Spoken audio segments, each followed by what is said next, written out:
Yes, welcome to back physics classes by Mukesh भैया। अभी हम पढ़ने वाले हैं संधारित्र में संचित ऊर्जा।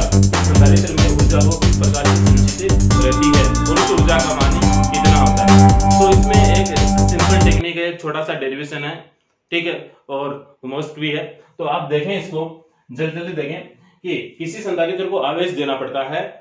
तो किसी संधारित्र को यदि हम आवेश दें तो आवेश देने में कुछ ना कुछ कार्य करना पड़ता है, और यह किया गया कार्य ही विद्युत स्थितिज ऊर्जा के रूप में क्या हो जाता है, संचित हो जाता है। अब संधारित्र क्या है उसके बारे में आप जानते हैं कि संधारित्र में दो चालक होते हैं और दोनों चालकों पर समान परिमाण और विपरीत प्रकृति का आवेश विद्यमान रहता है। तो उन दोनों प्लेटों के बीच में एक विद्युत क्षेत्र भी विद्यमान रहता है, ठीक है। तो इसी प्रकार से हम कल्पना कर रहे हैं कि हमारे पास में एक संधारित्र है और संधारित्र की दो प्लेटें हैं, एक ये और एक ये। इस पर प्लस क्यू आवेश है तो प्रेरण के कारण इस पर माइनस क्यू आवेश उत्पन्न हो जाता है। अब हमें क्या करना है कि इसमें जो संचित ऊर्जा है उसको उसका मान कितना है वो हमें ज्ञात करना है। तो इसके लिए देखें हम, तो ये इसमें ऊर्जा कब उत्पन्न होगी, जब इस संधारित्र को हम आवेशित करेंगे। इस संधारित्र को हम आवेशित करेंगे यानी कि संधारित्र को हम आवेश देंगे, ठीक है। तो संधारित्र को आवेश हम कब दे सकते हैं और कैसे दे सकते हैं और किस तरीके से दे सकते हैं, ये देखेंगे। यदि हम संधारित्र को आवेश दें, जैसे कि मान लीजिए कि आपको संधारित्र को 5 माइक्रोकूलम आवेश देना है, तो आप सीधा सीधा उठाकर ऐसे 5 माइक्रोकूलम आवेश ऐसा सीधा सीधा नहीं दे सकते,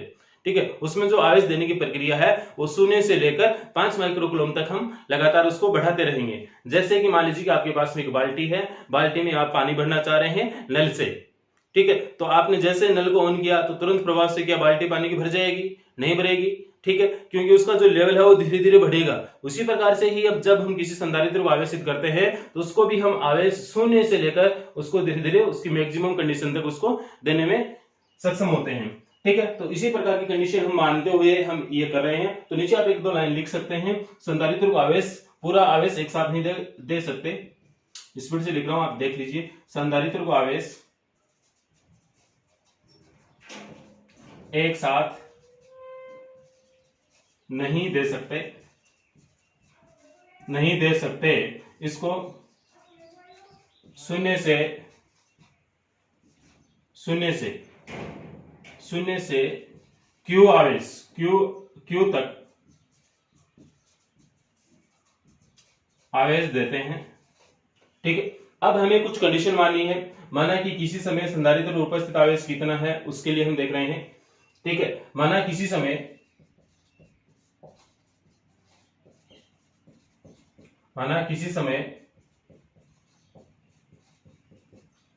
संधारित्र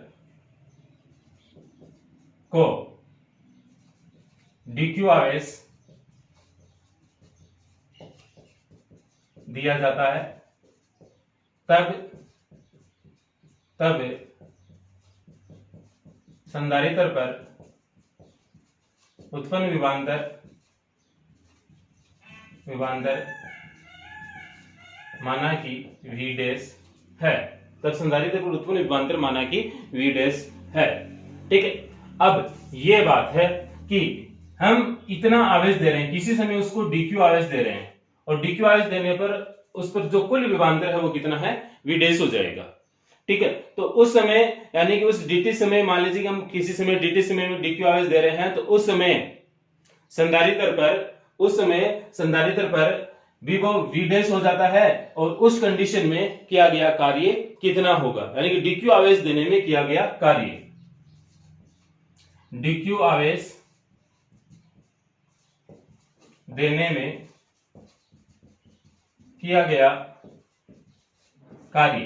तो कार्य का फॉर्मूला क्या होता है, इधर देखें आप, V इज इक्वल टू क्या होता है, W अपॉन क्यू। तो W इज इक्वल टू क्या हो गया, V क्यू। तो ये वाला फॉर्मूला है कार्य का फॉर्मूला क्या है, W is equal to V Q. तो अब V क्यू फॉर्मूला है, तो यहां पर dq आवेश दे रहे हैं तो कार्य भी क्या होगा, L होगा। तो dW इज इक्वल टू, इस समय विभव कितना है, विभवांतर कितना है, V डैश। तो V डैश कितना आवेश दिया, dq, तो ये dq, यानी कि इस फॉर्मूले से इक्वेशन ये बन गई। फॉर्मूला क्या था, W is equal to V Q. इस फॉर्मूले से ये वाली इक्वेशन इस प्रकार से बन गई। इसको आप इक्वेशन दे दीजिए 1, इसको इक्वेशन दे दीजिए आप 1, ठीक है। तो इतना कार्य करना पड़ा। अब हमें करना क्या है, हमें V डैश का मान ज्ञात करना है। V डैश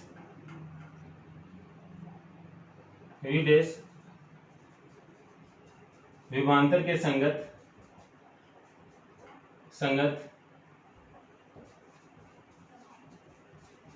संधारित्र में संचित आवेश। ठीक है, तो संचित आवेश का मान ज्ञात करना है।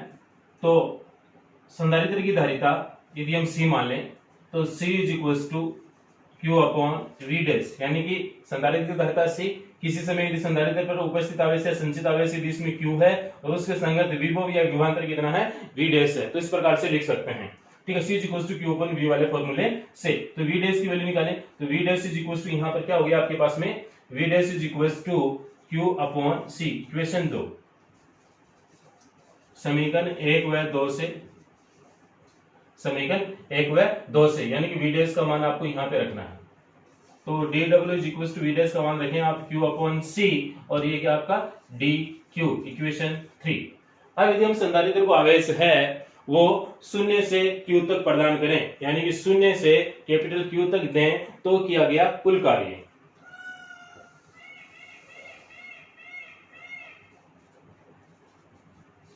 संधारित्र को 0 से Q तक आवेश देने में किया गया कुल कार्य। तो इसका इंटीग्रेशन करना पड़ेगा लिमिट के अनुसार। तो dw का integration w is equal to integration 0 से q, और ये वाली इक्वेशन लिख लीजिए q अपॉन c और ये dq, यानी कि अब आपको समाकलन करना है तो किसके रेस्पेक्ट में करना है dq, यानी कि q के रेस्पेक्ट में आपको समाकलन करना है। किसके रेस्पेक्ट में करना है q के रेस्पेक्ट में। क्यों, कैसे पता चला, क्योंकि d के आगे जो होता है उसी का हम क्या करते हैं समाकलन करते हैं, इंटीग्रेशन करते हैं। ठीक है, तो w is equal to c का होगा नहीं तो 1 अपॉन c, q का क्या हो गया q स्क्वायर बट्टे 2 और लिमिट क्या है 0 से q, लिमिट रख दीजिए। तो w is equal to 1 upon 2 को बाहर ले रहा हूँ 2c और लिमिट रखने पर ये हो गया कैपिटल Q स्क्वायर माइनस एक बार इसकी जगह 0 रखना है, इस प्रकार से। तो w is equal to Q square upon 2c। ठीक है, इक्वेशन नंबर 4। ठीक है, तो देख लीजिए एक बार इसको स्क्रीनशॉट ले लीजिए, नीचे लिखें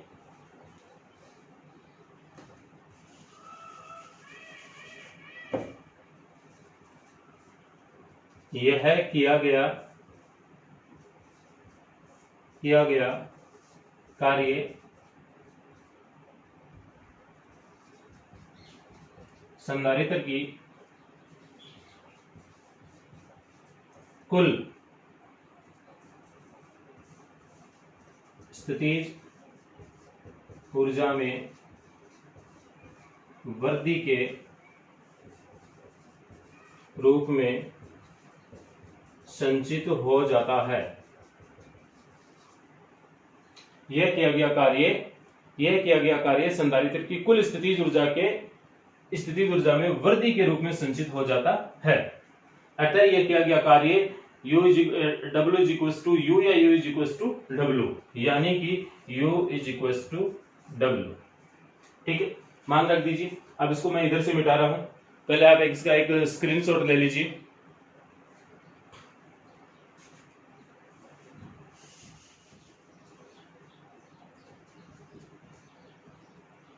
अतः U is equal to this Q square upon 2c, equation दे दीजिए इसको एक बार 5।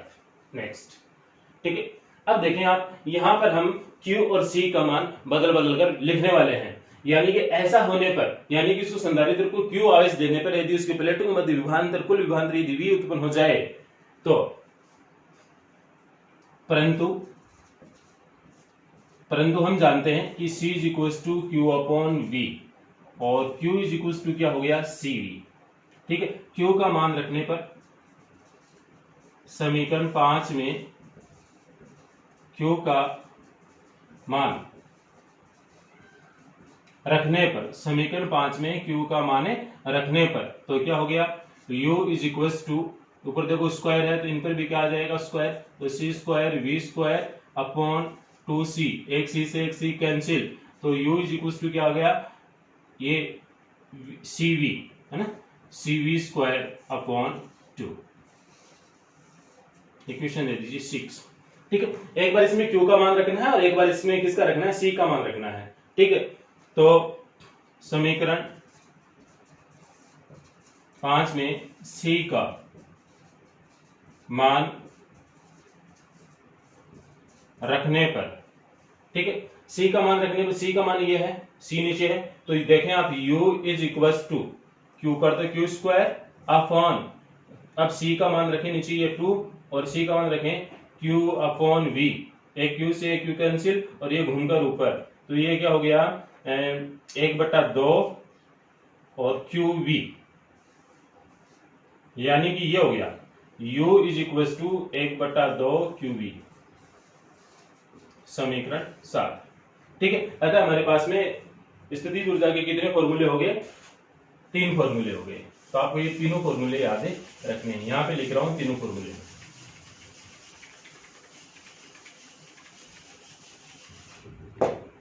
देखें, अतः स्थितिज ऊर्जा U इज इक्वल टू, पहला फॉर्मूला तो ये रहा, वैसे लिख रहा हूं सबको 1/2 q स्क्वायर अपॉन c बराबर, ये भी u का मान है 1/2 cv स्क्वायर, और ये भी किसका मान है, u का मान है, क्या है 1/2 qv है ना, qv।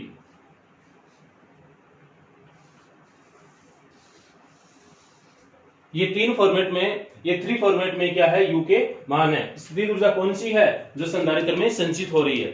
ठीक है, संधारित्र में संचित ऊर्जा है। ठीक है, अब देखें आप यहाँ पर ये जो फॉर्मेट है q और c के रूप में है, ये c और v के रूप में है, और ये q और v के रूप में है, तो ये तीनों फॉर्मूले आपको याद होने चाहिए नेक्स्ट जो डेरिवेशन आने वाले हैं उनके लिए। ठीक है, तो इतना आप याद करें इसको।